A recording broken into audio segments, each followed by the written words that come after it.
Hey, all, and welcome to another episode of RevivalFlix, where we try to find classic or old or maybe uh, forgotten films, and we try to bring them back to the spotlight and with a new, fresh perspective based on how our style of viewing or understanding or story following.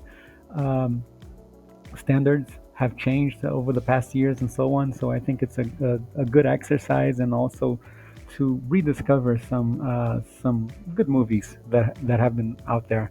Since a lot of people complain that nowadays, I mean it's not my opinion, but I hear a lot of people complaining that nowadays not so many uh, very well produced or very good quality movies are coming out and so on. So this is a chance for us to bring some attention to old ones.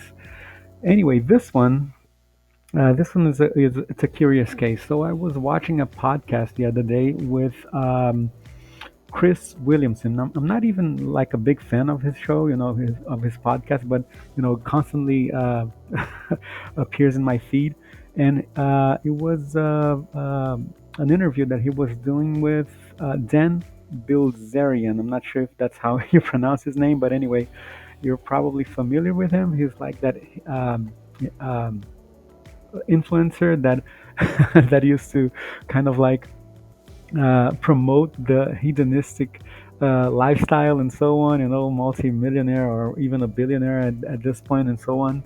Well, backstories that I think he's done with that type of lifestyle, like for 2 years and so on. For at least that's the basic idea that I got from the podcast interview.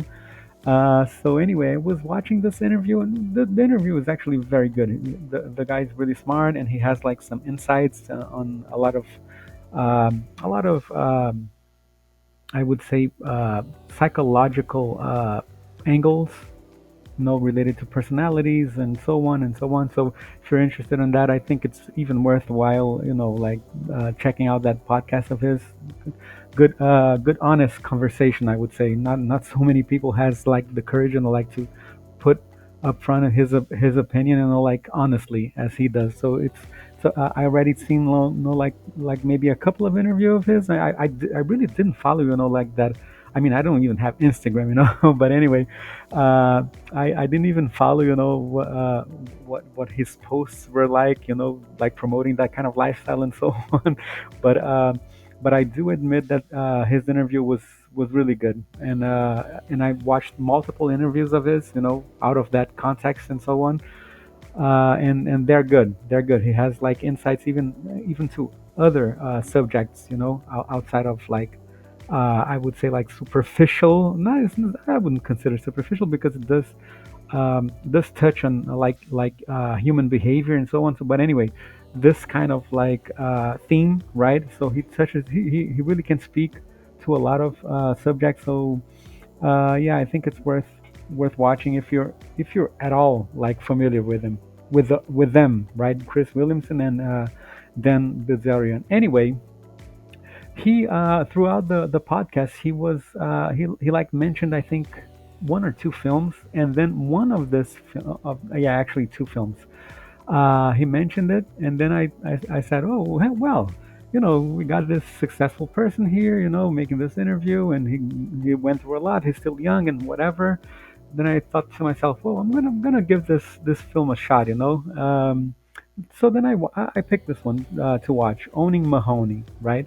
Because well, the base of his interview was like, okay, so I went through, um, I began my career, like as a professional poker player. So I've been into gambling, and then I went into this hedonistic lifestyle. So I got addicted to this and that, and then drugs and whatever, weed or whatever. So then he said, "Oh, I stopped everything, that I was addicted to, and whatever." And that's a very, like powerful. I would actually even agree to it. Like that, it's a powerful, a powerful, I would say, will, right? That you, if you can stop, any kind of addiction, I think it's a very positive message that you can, propagate. Anyway, so he talked about like a couple of movies. So this was one of the movies that he talked about, and he was actually excited, about this movie. So I said, "Oh, okay, let's give it a shot." I mean, it did have like actors that I am familiar with and that I do like. So yeah, so let's get into the basic data, from the film. So it's a 2003 release date. Oni Mahoney. So it's based on a true story. It touches on the subject of addiction and so on. But I guess you gotta watch it, like to make up your mind if it's strictly about addiction. I don't think so, but I'll get into that later. So yeah, so IMDb. So as soon as I checked it out in IMDb and like checked out the actors and so on and the rating, which it was like a 7, which I consider it to be a highly rated film. It's like a popular voting mechanism and so on. So I consider like anything above 6 is worth watching, maybe, unless you really don't have time. But yeah, so let's talk about a bit about the crew. So, it was directed by a person called Richard. I'm not gonna know how to pronounce his name, but anyway, here it goes. Kiatnowski, maybe. Okay, so that's it. Anyway, definitely not familiar with him. I did go into his IMDb. Anyway, for those who don't know, IMDb is like my main source for like researching, the filmography, from an actor, from a director, and so on. Everything's like so well organized there, and the ratings, and you can create lists and so on. I definitely recommend for anyone who loves, like staying up close to what they did watch and what they didn't watch and whatever. So IMDb is my main source. So anyway, I went into his page, like for the director Richard Kniatkowski, and actually he didn't direct so many movies, like maybe under 10 films. That was already kind of like surprising. Very short career. Anyway, there was one that I was familiar with, but I didn't watch. So it was Flames of Passion. I remember that this one was like very, very famous, like back in the day and so on. But I never got a chance to watch it. So let's go forward with the actors. So let's start with the main character, which is Philip Seymour Hoffman. I really wasn't I didn't have like in the top of my head, like his name, but of course I knew the actor. He's a very, very good actor. So unfortunately, he passed away in 2014. I was aware that he had passed away, but I needed to like confirm it, through the IMDb page. uh, Seems to be related to maybe some kind of like drug intoxication or something of a kind. That's well, that's actually what's stated there in his page. But anyway, his list of films is they're actually highly rated. Very highly rated. I didn't watch a ton of them, but I watched some of them. I think Capote maybe is one of the famous one. But he did play in the Big Lebowski, which I didn't remember that actually, but I could see him in that film. Then he played in. I mean, not then. I'm just like picking like some movies here that are kind of like familiar to me. So he played in Twister, Sin of a Woman. I didn't remember that. Leap of Faith. I also didn't remember that, but I could picture him maybe inside some kind of like. A church style scenario. Anyway, Mission Impossible 3, he did a very good character there. And then Moneyball, that actually I didn't watch, but I did hear great comments about it. And I'll probably watch it if it's any good. Of course, I'm going to post a video about it. And then there are like a couple of films that maybe I'm going to watch also from him because it's one is Jack Goes Boating, which not only did he star in it, but he also directed. So I'm curious to see what came out of that. Maybe also was one of his last pieces before he passed away. So yeah, maybe he did have like. Well, I'm gonna watch the film to decide upon that if he had some quality, right, with the directing part. I think it's not badly rated, so should be good. And then there's like an animation that he did a voice for, which is very highly rated in IMDb, which is Mary and Max, 8.1 as a rating. I thought that was very very highly rated. So yeah, but it's an extensive list. I think there are interesting movies there that we can pick. I'm gonna take a second look there and maybe pick another one. Anyway, then we have Minnie Driver. I remember that she was such a big name, like in the 80s, 90s, or whatever. Then I went to see like her films, right? And then yeah, there are some very familiar ones. Jurassic Park, Goodwill Hunting. I remember her in that one. Sleepers. I also do remember her in that one. Then James Bond. I don't remember her in that one. GoldenEye. Then she played in Modern Family. I didn't know that. I'm gonna try to watch some episodes if it's gonna to see if it's like I don't know, maybe a secondary crew there or whatever. And Will and Grace, interesting. So anyway, her actually her list is very extensive, but it's mostly like TV also. She does a bunch of TV shows and so on. That's why maybe I hadn't heard from her. Like I hadn't seen a lot like late like new or late movies. It was actually a surprise to see her in this film as a cast. I thought it would be something like to look forward to. Yeah, she was good. She was good. She was like very well. I'm gonna comment that in a bit. Let's go to the next one, which is John Hurt. So John Hurt, as soon as he popped in the screen, I knew, oh, okay, so yeah, he's a familiar face.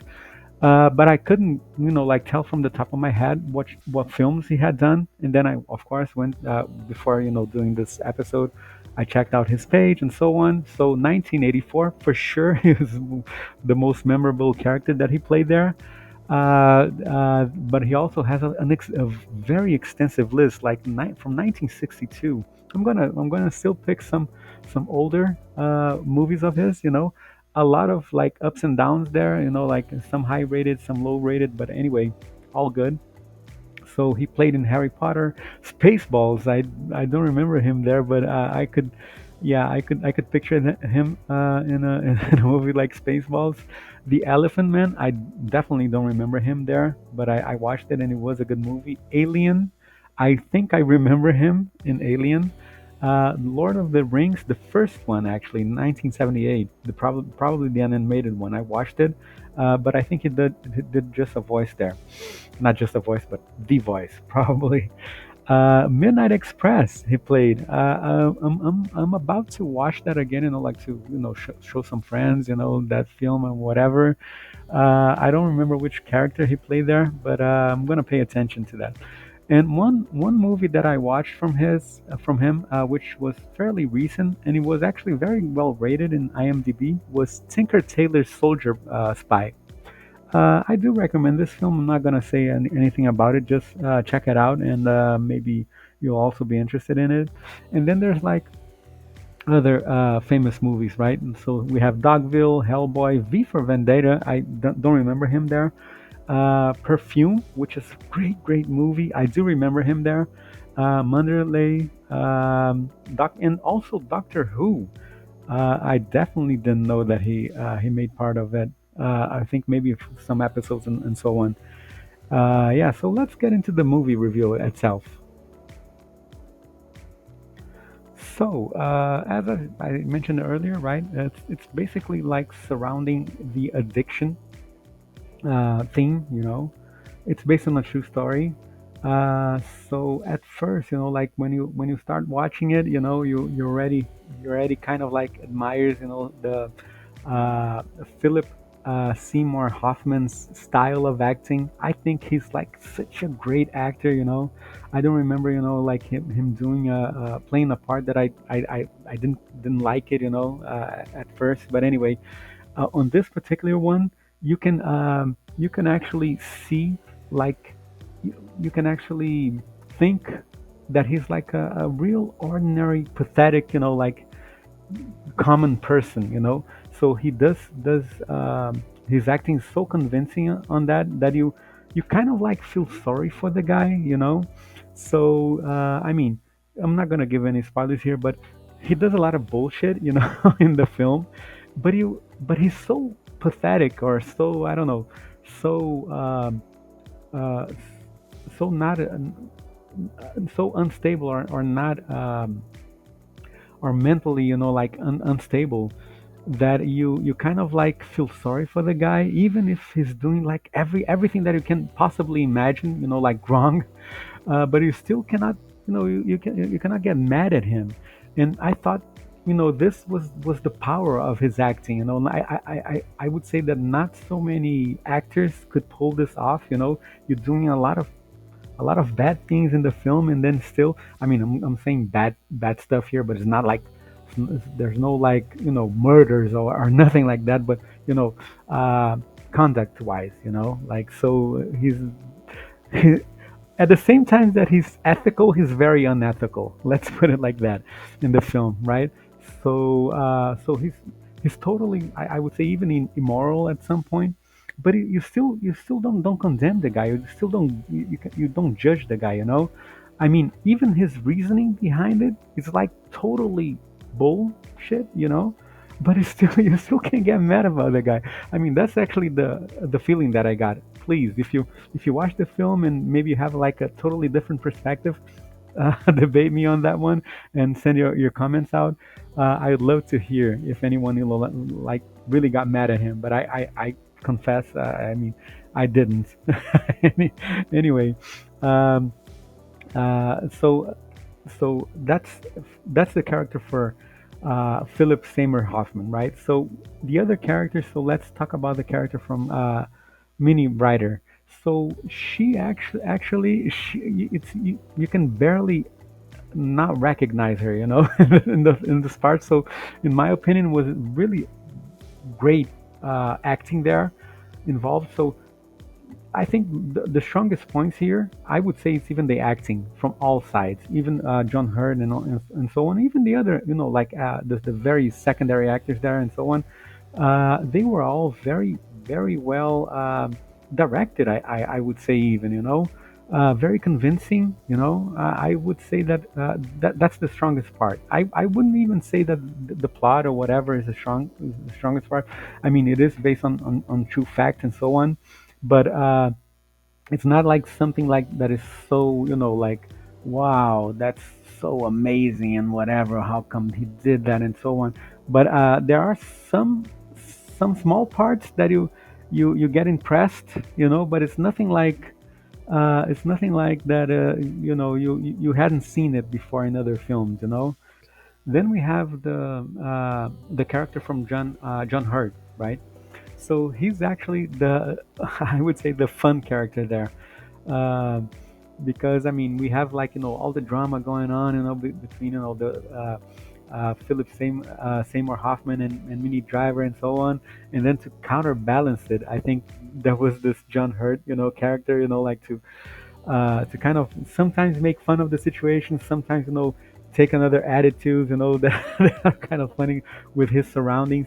That was I thought that was a kind of like a good balance, like, not to be so drained about the drama that was going on throughout the film, especially related to the relationship that occurs, between the wife and the wife is kind of like Minnie Driver, right? And Philip Seymour Hoffman. So there's really, like, some awkward, situations there that you can even think that real. I mean, this is based on true facts, right? So, but you can easily feel that a lot of relationships, they do uh, uh, they do hold these kinds of you know awkward moments, or bad moments, even, moments that really hurt someone's feelings.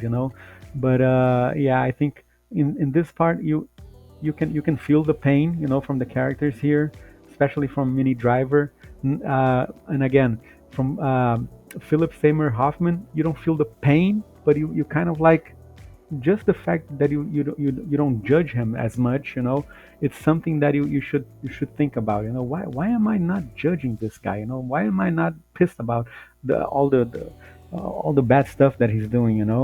But anyway, yeah, I think I would say that for this film, I rated as a 7 because of the acting, that it was so good.